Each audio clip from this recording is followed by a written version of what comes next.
Assalamualaikum warahmatullahi wabarakatuh. Perkenalkan, nama saya Roy Sandi Armanda, NPM 234110007.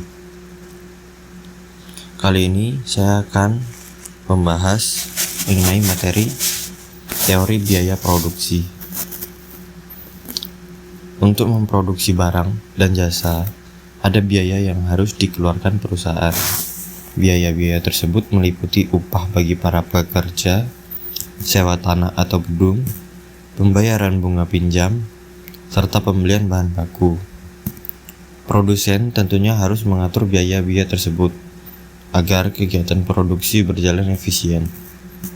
Biaya produksi merupakan semua pengeluaran atau semua bahan yang harus ditanggung oleh produsen untuk menghasilkan barang atau jasa hingga siap dipakai oleh konsumen. Klasifikasi biaya sendiri sebenarnya sangatlah beragam, antara lain sebagai berikut. Biaya langsung. Dalam artiannya, biaya langsung adalah pengeluaran yang berhubungan langsung dengan proses produksi barang dan jasa. Contohnya, antara lain biaya bahan baku, upah karyawan, bagian produksi, dan biaya distribusi yang terkait dengan pembuatan suatu produk. Yang kedua, biaya tidak langsung. Biaya tidak langsung artinya sendiri adalah biaya yang tidak terkait langsung dalam proses pembuatan barang dan jasa. Misalnya, penggunaan listrik di suatu perusahaan tidak hanya digunakan untuk membuat suatu produk, namun juga dibuat dan digunakan untuk hal-hal lain. Biaya tidak langsung ini dikenal juga dengan biaya overhead. 3. Biaya peluang.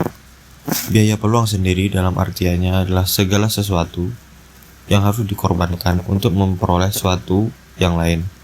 Dalam ilmu ekonomi, biaya ini menjadi biaya yang harus selalu dipertimbangkan dalam setiap aktivitas produksi. Misalnya sebuah perusahaan memiliki aset berupa gedung yang belum terpakai. Pemilik perusahaan harus menentukan pilihan apakah gedung tersebut akan disewakan atau digunakan untuk kegiatan operasional perusahaan. Anggap saja uang sewa gedung per tahun sebesar 300 juta. Jika gedung tersebut disewakan, maka perusahaan dapat memperoleh tambahan pendapatan sebesar 300 juta.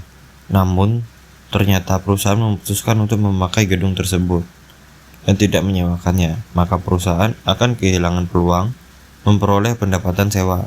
Nah, hilangnya peluang tersebut dikenal juga dengan biaya peluang.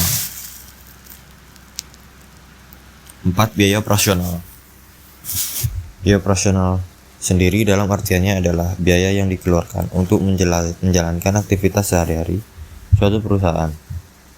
Jenis ini bisa berubah-ubah dan bisa juga tetap. Biaya operasional meliputi biaya pengkajian, komisi penjualan, tunjangan, dan pensiun karyawan, transportasi dan perjalanan, amortisasi dan depresiasi, serta sewa, serta biaya perbaikan. Yang kelima, biaya hangus. Biaya hangus sendiri dalam artiannya adalah biaya yang dikeluarkan perusahaan dan tidak mungkin diperoleh lagi, baik menghasilkan keuntungan atau tidak. Misalnya, perusahaan mengeluarkan biaya sebesar 100 juta. Namun, untuk pemasaran dan periklanan, untuk membantu menyebarkan informasi dan promosi kepada konsumen. Namun ternyata iklan tersebut tidaklah efektif. Nah, biaya yang dikeluarkan oleh tadi disebut juga dengan sunk cost. Sunk cost tidak dapat dirasakan sehingga tidak dapat dijadikan bahan pertimbangan ketika membuat keputusan. Hal ini juga karena sifatnya yang tidak dianggap relevan dengan masalah anggaran pada saat ini ataupun pada masa depan. Teori biaya produksi jangka pendek. Jangka pendek dan jangka panjang. Konsep jangka pendek dan jangka panjang telah kita bahas pada tulisan sebelumnya mengenai teori produksi jangka pendek, di mana kita membedakan kurun waktu tersebut berdasarkan karakteristik faktor produksinya. Jangka pendek kita definisikan sebagai jangka di mana terdapat paling sedikit satu input yang bersifat tetap atau fixed input. Sementara jangka panjang adalah periode di mana semua faktor produksi bersifat variabel. Cukup sekian pemaparan materi dari saya. Jika ada salah kata atau kekeliruan, saya mohon maaf.